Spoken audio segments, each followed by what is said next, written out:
atitude. Saite! Simbora! Isso é muito pra Tafikila Records. Que aquela passa. Hello everyone watching, and thank you for tuning in to yet another installment of Imprint. This time around I'll be speaking with Lucia and the mark that she's leaving on her world. So Lucia, go ahead and tell us a little bit about yourself. Sorry about that. Hi guys, I'm Lucia. I am from London. Well, I'm in London now, but I'm originally from Angola. And I lived most of my life in the Netherlands. As a family, we fled Angola during the war to the Netherlands. And I lived there for 19 years before moving to the UK to pursue my PhD. My research is in law. I have a law background, and I'm doing research on sexual violence and international law and refugee law. The choice for the topic international law and the choice for the topic of refugee and sexual violence is a very personal choice for me, fleeing from a country which experienced conflict for over 40 years. I felt it was very important for me to contribute in a way to the solutions that are being presented now. And I feel as an African woman, as an African scholar, it is definitely important to have my voice out there. I've always, in the past, I had always been very hesitant about calling myself a feminist because I never could really understand or relate to the feminist ideas. But I do call myself a feminist now, but more of an African feminist. An African feminist meaning more that I want the things that are coming out of Africa, whether that be news, research, or media, whatever it is, coming from us, and making sure that we are leaving our own imprints behind. What are some of your general interests that kind of led you into the body of work that you've delved into? My general interest is my focus in Africa is Central Africa and Southern Africa. Mm-hmm. Southern Africa being Angola and the other Lusophone-speaking countries such as Mozambique and Namibia, and Central Africa, my focus is on the DRC, the Democratic Republic of Congo, because it's looking at the past and looking at the colonial influences in the continent. Angola and the DRC, which basically were part of the same kingdom, part of the Kingdom of Congo. And I always felt a very strong connection to the culture because it's a very similar culture to the Angolan culture. So I always feel like we are brothers and sisters. This is in essence the same country, but we're just divided by borders that were put there by our colonizers that we shouldn't uphold that strongly. So my interest goes very much to those areas, and I love anything that explores the aspect of gender, the aspect of how law interacts with gender, and coming from a space where you flee a country, you flee the country where you were born because of conflict, and where your parents were subjected to torture and such. You feel very strongly connected to aspects of human rights and how to let your voice be heard. So for me, it's always been an interest. I've never wanted to do anything else than go into law or delve into the aspect of human rights and protecting others, specifically women.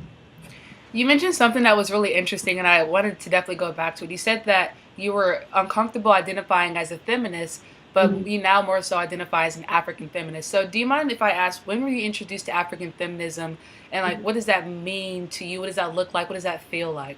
Yeah, where was I introduced to African feminism? I think actually more recently, because up until 2013, when I came to London, I met a few group of people, like very diverse group of people, from Nigerians to Jamaicans to Trinidadians. It was a very mixed group, and most who grew up in the UK. So Black feminism and Black activism is very much alive here, but I could not really identify with the aspect of being Black British or British feminism, Black British feminism, or the counterpart U.S. Black feminism, because I felt like my experience is very different from yours. We are Black and we share that, and we have many interlinks that connect us. But in a way, the experience of coming from place of conflict, coming from a cultural identity that is often very much set in you.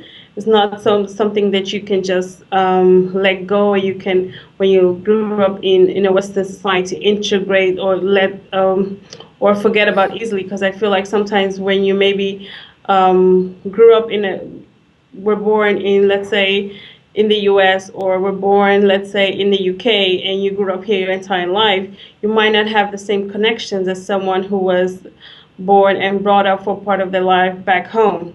So my African feminist came about me doing my research and reading stuff, looking at stuff by Patricia Collins, looking at different Black feminists that I felt were very important in the aspect of letting our voice be heard, but still having something missing. Like there was still something missing that I feel like I need to, in a way, contribute to that. And could you share with us a little bit about your motivation behind your work? I think that you've shared, you shared in the beginning, but I think that you have gone a few steps further than what most people, given your background, would do, even though you kind of come from similar circumstances. So, like, what is your motivation when you're getting discouraged, or when you're kind of facing a lot of institutionalized isms that are stopping you from doing the work you want to do? What pushes you to keep going, especially in a PhD program? I know it can't be easy. Yeah. And you said you work, so. Yeah, so I recently did actually a blog on, let me just retract. The current refugee crisis is very, very hype in the news at the moment, whether in the US, in the UK. And I felt there were a lot of misconceptions about what it is to be a refugee, what happens when people get to their country, what to the country they end up, and what actually happens. So I'm a very private person. Most of my friends who know me didn't even know this part of my life. So I decided to write a blog about my experience of coming to a country that you don't know, that you don't speak the language of, and being a refugee in essence.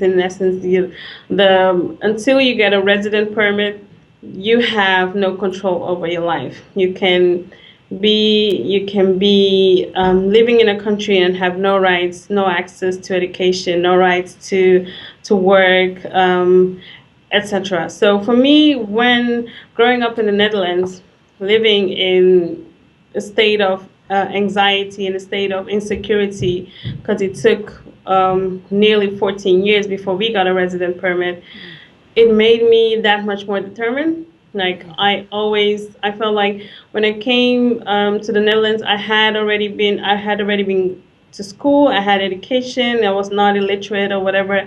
The option of coming to a country where you don't speak the language of and you don't actually have any right, it wasn't a choice. It was a necessity for you to survive. So I felt that as long as I'm here and as long as I'm able, I will work as hard as I have to, if that is 2 times harder, 3 times harder than anyone else to reach my goal, I will do it. In my blog, I also mentioned a piece of my diary that I wrote in 1997, which basically reflects the feeling that I had then. I was like, I'm living, but I don't feel like I'm living because I'm not allowed to do anything. I'm not allowed to work. I'm not allowed to travel. I'm not allowed to be the person that I want to be. And even then, I already had the determination that I would get there. And if not for myself, it's for my sisters. I have 3 younger sisters, and I felt that as the oldest, I had to set an example, as in you don't give up. This may not be our country. This may not be our home. They may not welcome us as we wanted, but this is what you can do. This is what you can achieve, and you can be better and stronger, and you can achieve even more than they expect you to. I mean, you mentioned something like people don't know what it's like to be a refugee, and you just alluded to some of the realities that you face. So I just want to encourage you to mention your blog at the end of this so people can check it out and read Yes. the entirety. It's an entirety. So thank you for that. You talked about being a strong presence or a strong force for your three younger sisters. So that actually leads me to ask, in your journey as an academic, as an African feminist, as whatever else you identify as, what are some of your major setbacks that have kind of forced you to grasp onto that determination and that perseverance that you just spoke about? Yeah, some of my major setbacks, I think it was when I turned 18. At that point, we still hadn't received a resident permit, and when you turn 18 here in Holland, you are not you don't have the right to education anymore. So it's not because you're not a child by law. So you're not given education as the time you turn 18, you're given you basically have no choice. Either you're given the choice to finish what you already started, or if you had not started university or college or whatever, you basically sit at home and wait for any kind of legal decision about your future. So when I turned 18, I faced that reality. I was faced with the reality that, okay, you're 18 and we're really sorry, but we're not going to be able to fund any of your education. And I was basically facing the fact of sitting at home and doing nothing because I also wasn't allowed to work. So it was my own determination, looking for charities, looking for organizations that specifically focus on refugees and education, that I managed to find an organization that funds academic progress for refugees. So I was able to continue with my studies, but it wasn't something that was offered to me as an option. It wasn't something like, oh, we're not going to fund you anymore. The government's not going to fund your education anymore. So here are a few options. No, I had to research that for myself. There wasn't anyone else to help me coming to a country where you don't have access to education. My parents didn't speak the language. So it wasn't something that I could turn to my mother to and say like, oh, I'm facing this and this. Can you help me? Or face to uncles and aunts or wherever you are in a country where you're basically a stranger. So I was forced from the beginning. I was very active in my own progress. I had to be very active because there was no one else advocating for me. I had to be my own advocate, and I had to be my own source of knowledge, information, determination. So it was very important because I knew that this was the end goal that I wanted to do. That I wanted to do a law degree and then do my PhD. I knew I had to go that much further, and it did take many nights, many moments of crying and being angry at the world. But I just felt like there was no giving up. So I felt like if I gave up, I had failed. Like I had failed the reason my parents fled Angola, and I had not. It had not been worthy to leave your country and then come here and not succeed or not be able to produce or pursue whatever it is that you felt is necessary. I think you're a great example of acting and being despite. Of course, I cannot speak on your reality because I'm not familiar with it, and the best idea I can get is from speaking with people like yourself or reading text.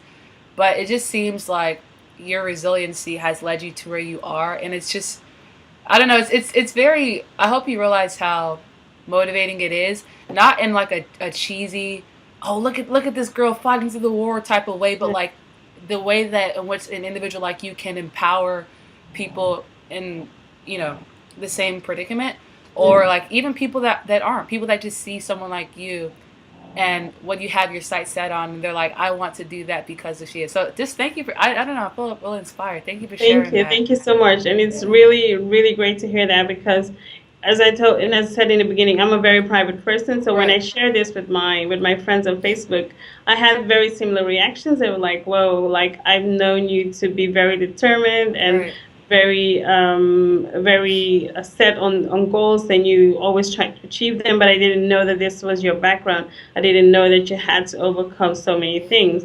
And initially I didn't share to get, you're great and this, but I just felt like there is so much misunderstanding on what the different realities on on how every different type of migrants faces. You know, migration has very complex realities for everyone. It doesn't necessarily. My story can doesn't have to be similar to the other Angolan, but there are links there that we need to grasp on and make sure that we make people aware that it is not easy, specifically coming from being an African migrant, being an African refugee is that much harder.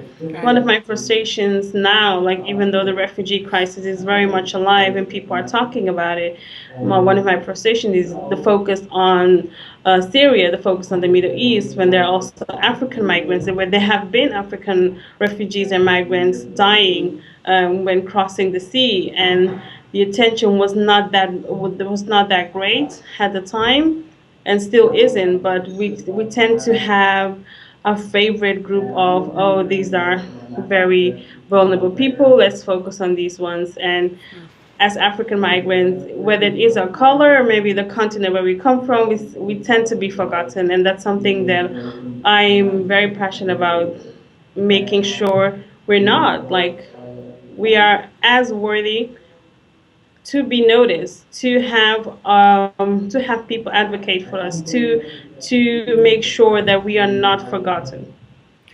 It's really interesting that you say that because I was almost tempted to say that Africans are not allowed to be seen as vulnerable or victims. But then again, you turn on the TV and there's commercials of flies flying around our eyes and starving. So it's like this very weird dynamic Yeah, that we're resilient, that we're strong, that we're so tough, we can take care of ourselves. But every time you see us portrayed, we're either warriors, or we're starving.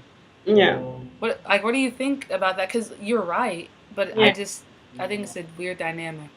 It's a very mixed feeling, because whether it is a refugee from the Middle East, from Syria, or a refugee from Asia or Africa, I am as passionate about them.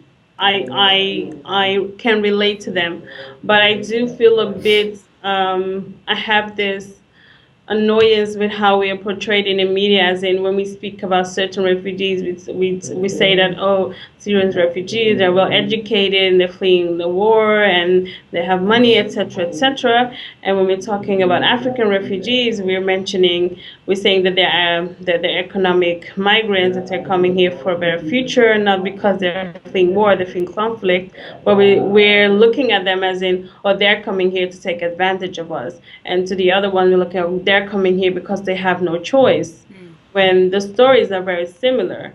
And I think the aspect of you saying like us being vulnerable, I think it almost feels like black bodies are can only be shown can only show vulnerability when it's about us being ashamed, when it's about us being ashamed of ourselves, not so much as in you're vulnerable because you're in a conflict and that's not something that you can do something about. More about like, oh, look at that poor little African boy with a big belly and he's hungry and whatnot. We should be ashamed of that, which is very unfair. We don't show any other parts of the world like that.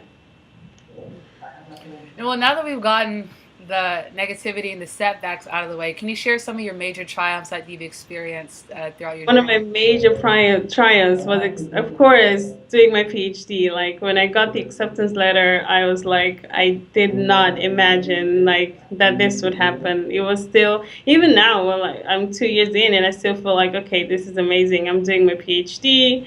I will be graduating, and people will be calling me doctor, and I'll be an expert on my on my field. But it's still very surreal. But that is for me my biggest accomplishment. Okay. Well, how long is your program? When will you be done? 4 years. The program is 4 years, and I will be leaving at the end of this month, November, for field work for 8 to 9 months. I'll be going to Angola and the DRC. So in 2 more years, I should email you and congratulate you on a job well done. Definitely. Okay, I'm very happy for you. Thank Um, so what are your hopes for your career? Like, I would say 10, 15, 20 years from now, what are you hoping that people will say or think about you whenever they see Dr. Lucia somewhere? That's a very good question. I was the other day I was talking to my friend that I was thinking of looking up one of my teachers from high school because she always had like, okay, make a 10-year plan and tell me where you're going to be. And I just felt like, okay, I should contact her because actually I did accomplish everything on that list so far. So where I'm gonna be, it's very hard. I want to be, of course, I'll be graduate. I have graduated. I'm hopefully teaching at some university. One of my plans is actually when I finish my PhD is to do a postdoc at a HBCU in the US. So I'm hoping to do some postdoc at a black university, black college in the US, and see how the black experience is in the US. You know, we when we watch the news, it's almost always very negative, police violence and so forth. But I feel like there is a very big value in being in an environment where you are with your peers, people who look like you, people who can inspire you. You don't feel as an outsider. Living in a country where it's not your home, you always feel as an outsider, no matter where, no matter how well you're integrated. You all feel like, oh, okay, I'm the only black girl today. Right, right. There's always those moments where you feel like, okay, I'm the only black girl. Okay, there goes the joke and that I should get because I'm black, you know?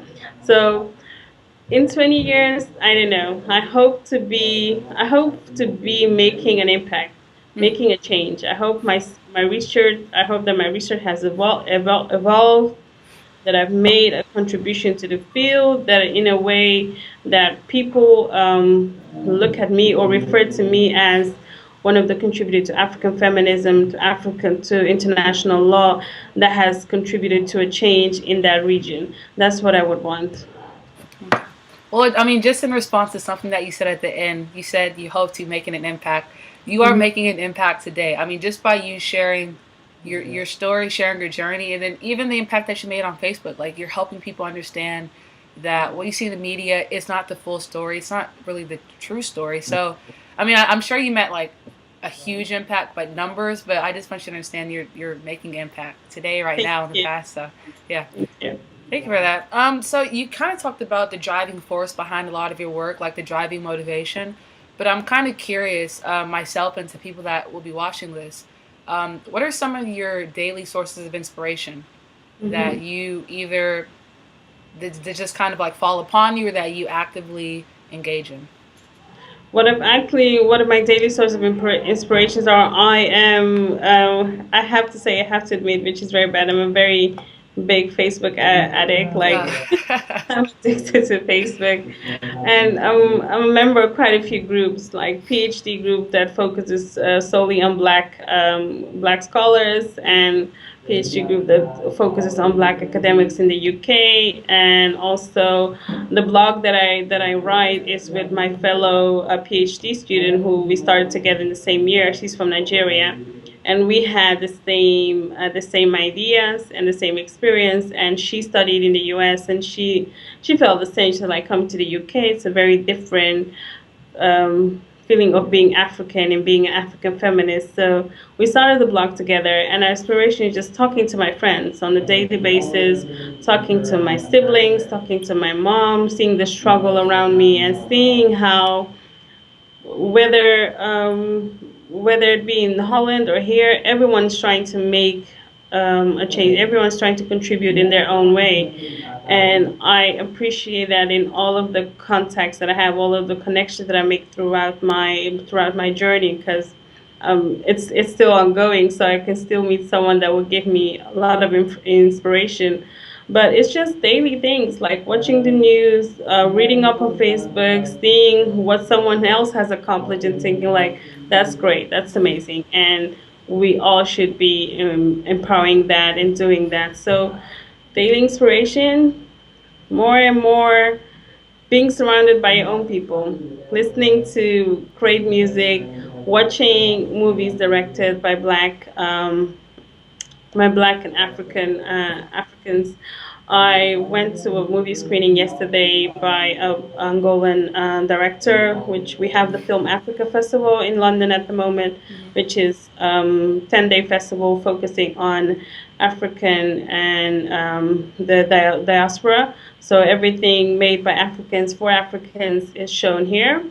for 10 days. And I went to screening yesterday about the director was basically, the movie was based partially about her own life, fleeing Angola and also during the war, and fleeing with her sister, and how she overcame the life of being a refugee in a strange country. She fled to France, and how that is still relevant today. The aspect of colonialism, the aspect of independence were all very present in the movie, which gave me just an inspiration. Like, yeah, this is actually still present. The movie was set in the 1980s, and here I am now, still talking about this and still looking at the things that deal with this and still wanting to write about this. So it just feels like with these kind of things, these are the things that feed into you and say like, okay, keep going, keep going. This is important. This is relevant. Great. And lastly, do you have any advice to anyone that's watching and they're really relating to your story and they're saying, wow, she's amazing, I want to make my own mark, but they're hesitant for whatever reason, they're scared, they kind of rely on maybe focusing on what's stopping them as opposed to what could enable them? What advice do you have to the person that's watching? But the advice that I would give, that I also give a lot of my friends, is never compare yourself to others. If you want to do something, make sure that you set your goals and work towards them. Like, do what you think is necessary to achieve them, but never compare yourself to others, because with comparison comes envy, with envy comes disappointment, and you will be thinking like, why can she do this, or why can he do this, and why can't I? And that's not how you should be. When you're looking for inspiration, you should be thinking about, oh wow, she did this, this is amazing, like how can I tap into that to achieve what I want to do? So the best thing to do is talk to your friends, talk to your the people you know, the people can inspire, people who are positive. You don't want people to tell you like, don't do that. You're not going to be able to achieve that. You need to have people who support you and are realistic about being truthful to you. When when you're in the wrong path, they will be able to tell you like, okay, maybe you should try this. All right. And do you have any social media that you would like to share with everybody? Yes, you can find me on Twitter. It's Lulu _, and then Cooper.